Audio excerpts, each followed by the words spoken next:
सध्या चालू असलेल्या लोकसभा निवडणुकीत देशाचे लोकप्रिय पंतप्रधान नरेंद्र मोदी यांचे हात अधिक मजबूत करण्यासाठी भाजपा महायुतीने अब की बार 405 चा नारा दिला असून चिमूर गडचिरोली लोकसभा क्षेत्राचे भाजपा महायुतीचे अधिकृत उमेदवार खासदार अशोक नेते यांना प्रचंड मताधिक्याने विजयी करण्यासाठी सर्व भाजपा कार्यकर्त्यांना अधिक जोमाने भाजपा प्रचार प्रसार करायचा आहे। तसेच प्रत्येक बूथ अंतर्गत गावातील वस्तीतील सर्वसामान्य मतदारांपर्यंत पोहोचवून त्यांना खासदार अशोक नेते यांच्या कार्यकाळातील चिमूर विधानसभेत झालेल्या विकास कामांना कार्यरत भाजपाला मतरूपी आशीर्वाद आणि समर्थन देण्याचे मतदारांना आवाहन करायचे आहे। या दरम्यान अनेक गावातील काही पक्षप्रवेश ही झाले पाहिजे आणि काँग्रेस पुढच्या निवडणुकीत फॉर्म भरायला विसरली पाहिजे। आपल्यावर कुणी भ्रष्टाचाराचा आरोप करू शकत नाही।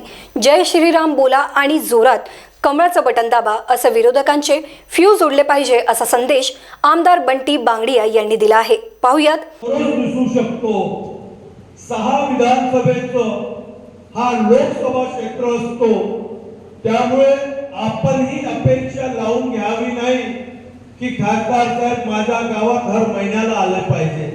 खासदार साहेबांचं प्रतिनिधित्व म्हणून आपण आपल्या गावात असतो। खासदार साहेबांसोबत काही काम राहिलं तर टेलिफोनिक संपर्कात आपण असतो। जे काही विरोधक अपप्रचार करत असेल त्याला सडेतोड उत्तर देण्याची ही जबाबदारी तुमची आमची सर्वांची आहे। आम्ही काँग्रेसचे खासदार बघितले, आम्ही काँग्रेसचे आमदार बघितले, त्यांची दर्शन 5-5 वर्ष आमदाराचे होत नव्हते, खासदार तर खूप दूरची गोष्ट होती।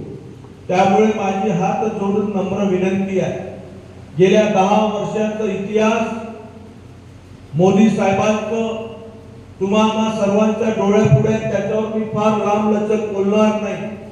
आणि गेल्या 10 वर्षाचं अशोक भाऊ नेतेंचंही योगदान या चिमूर विधानसभेत काय आहे ते तुम्हाला सर्वांच्या डोळ्यापुढे आहे।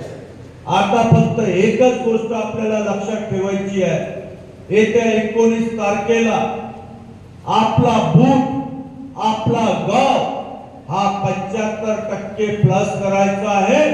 जय श्रीराम बोलून अशी बटन दाबायला लावा की काँग्रेस पुढच्या निवडणुकीत फॉर्म भरणे विसरली पाहिजे। आपल्याला माहिती आहे का 4 सीटा अनुभव झाल्या खासदार साहेब, 9 सीटा विधानसभेचा अनुभव झाल्या कुठल्या अरुणाचल प्रदेशच्या, 10 पुढची निवडणूक आपली गडचिरोली चिमूर ही अनुभूत झाली पाहिजे। या मानसिकतेत आपल्या विरोधकांना आता आणायची तयारी तुम्हाला सर्वांना करायची आहे। आणि आपल्याकडे मुद्दे भरपूर आहे बोलायला, बिनधास्त बोला, जितकं आपल्याला चर्चासत्र घडवता येईल तितकं घडवा। आपल्यावर कोणी भ्रष्टाचाराचा आरोप लावू शकत नाही, आपल्यावर कोणी निष्क्रियतेचा आरोप लावू शकत नाही, आपल्यावर कोणी दारू कोंबडे बकऱ्यांचा आरोप लावू शकत नाही, आपल्यावर अजून कोणत्याही गोष्टीचा आरोप लावू शकत नाही। मागच्या 10 वर्षात आपण आपल्या मतदारसंघासाठी जे विकास केलं ते त्यांनी मागच्या 50 वर्षात केलं नव्हतं। ते काम मोदी साहेबांच्या नेतृत्वात, अशोक भाऊंच्या नेतृत्वात, फडणवीस साहेबांच्या नेतृत्वात आपल्या मतदारसंघातही आपल्याला ते काम करायची संधी मिळाली। प्रवीण वागे, स्टार महाराष्ट्र न्यूज, चिमूर।